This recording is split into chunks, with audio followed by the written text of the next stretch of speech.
Welcome to steno dictation. अगर आप हमारे चैनल पर नए हैं तो हमारे चैनल को सब्सक्राइब करें और बेल आइकन जरूर दबाएं।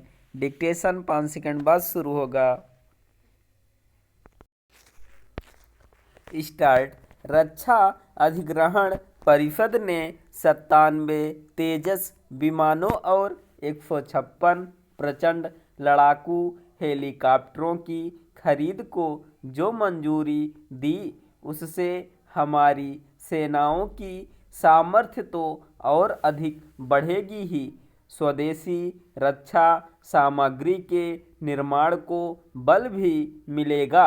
जहां तेजस मार्क 1A लड़ाकू विमानों को भारतीय वायुसेना के लिए खरीदा जा रहा है, वहीं प्रचंड हेलीकॉप्टरों को वायुसेना के साथ साथ थल सेना के लिए भी खरीदा जा रहा है। यह उल्लेखनीय है कि तेजस विमानों और प्रचंड हेलीकॉप्टरों का निर्माण देश में ही किया जा रहा है। यह भी महत्वपूर्ण है कि रक्षा अधिग्रहण परिषद ने जिस सौदे को मंजूरी दी, वह स्वदेशी निर्माताओं को मिलने वाला सबसे बड़ा ऑर्डर है। इसका अर्थ है कि भारत रक्षा सामग्री के उत्पादन में आत्मनिर्भर बनने की ओर अग्रसर है। कोई भी देश वास्तव में सशक्त तभी बनता है जब वह अपनी ज़रूरत की अधिकांश रक्षा सामग्री का उत्पादन स्वयं करता है। पिछले कुछ वर्षों में भारत ने अधिकाधिक रक्षा सामग्री स्वदेश में निर्मित करने पर जो बल दिया है, उसके सकारात्मक परिणाम दिखने लगे हैं।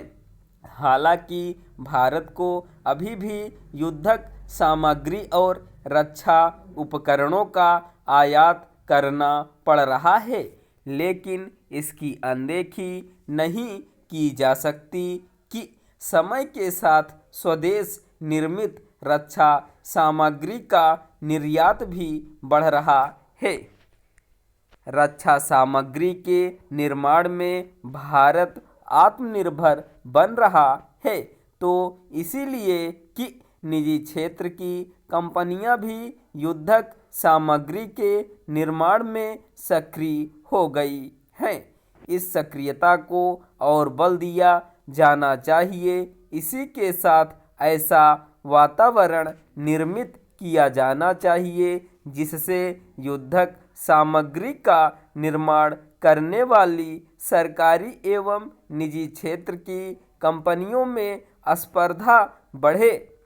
आवश्यक केवल यह नहीं है कि भारत अपनी ज़रूरत की अधिकांश रक्षा सामग्री का निर्माण खुद करे, बल्कि यह भी है कि उनकी गुणवत्ता को विश्व स्तरीय बनाया जाए।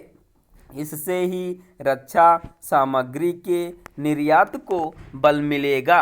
यह भी समय की मांग है कि उत्पादन क्षमता में वृद्धि हो। एक अनुमान के अनुसार आने वाले वर्षों में भारतीय वायुसेना को 300 तेजस लड़ाकू विमानों की आवश्यकता होगी।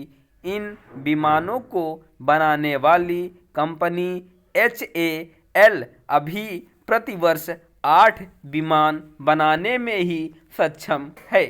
अगले कुछ वर्षों में HAL प्रतिवर्ष 24 तेजस विमान बनाने में समर्थ हो जाएगी।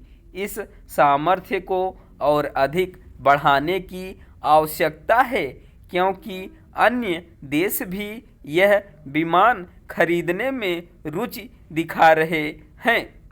बीते दिनों प्रधानमंत्री ने जिस तरह तेजस में उड़ान भरी, उससे इस लड़ाकू विमान ने दुनिया का ध्यान अपनी ओर आकर्षित किया है। तेजस लड़ाकू विमानों का तेजी से निर्माण करने के साथ ही उनके उन्नत संस्करण तैयार करने में भी तत्परता दिखानी होगी। इसी के साथ यह भी आवश्यक है कि उनमें अधिक से अधिक स्वदेशी उपकरण लगाए जाएं। अभी उनमें इंजन के साथ अन्य कई आयातित उपकरण लगाने पड़ रहे हैं। स्टॉप।